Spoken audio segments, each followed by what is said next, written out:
Gerbiamas Urski, kaip vertinat Broniaus Bradausko pagyras Putinui, kad tas visiems syrams duoda į kaulus? Labai maladėts, Bronius, maladėts. Fain, kad Lietuvoje yra tokių nuoseklių žmonių. Vat kai Putinas banderovcus su Ukrainoje dubasino, tai mes dar su Bronium dar tyrėjom. Tiek to. O dabar, kai pradėjo sirijčius bambilinti, tai mes su Bronium jaučiu, kaip atsistojom nuo kelėnių ant kojų. Savivertė jums tai Putinas kilstelėjo. Viską mums Putinas kilstelėjo. Ir pensija mano seneliui kilstelėjo, kur buvo kovotojas su buržuazijais ir nacionalistais. Ir Broniaus supratimą, kad visas problemas pasaulyje galima išspręsti šaudant. Ir netgi su naktinės matymo prietaisais.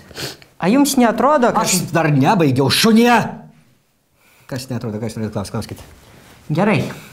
Kodėl Putinas dubasindamas syrus šaudo visus iš eilės, nesirinkdamas? Atsakysiu ir ne šiaip savo žodžiais kažkokiais tai, o gerbiamo Bradausko žodžiais. Tokios medžioklės taisyklės. Jeigu šauni stirną, atsirenki. Jeigu šauni šarną, atsirenki. Jeigu šauni varną, jenotą ar syrą, visus iš eilės. Pasiskaitykit iš medžioklės taisyklės vieną kartą, gerai? Aš Tamstai ir Bradauskui priminsiu, kad syras irgi žmogus. Syras yra invazinė rūšis. Pasižiūrėkit, kas darosi Europoje.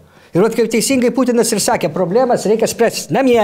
Štai jums yra atsakymas, kodėl visus iš eilės ir nesirenkant. Va taip pat bus ir šarnams. Ir vat su gerbiamu Bradausku nusipirksim iš Putino naktinio matymo prietaisų. Ir pilsim visus iš eilės. Ir nesvarbu, kad tu ten platini, marą ar džihadą. Nusispjaut. O kodėl jūs vat, su Bronium nevažiuojat pašaudyti Siriją? A?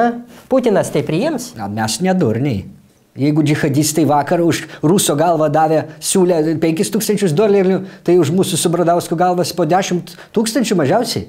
Nors būtų vot smagu nudėti didįjį penketą. Kurdą, talybą, drūzą, modžahedą ir alkajedistą.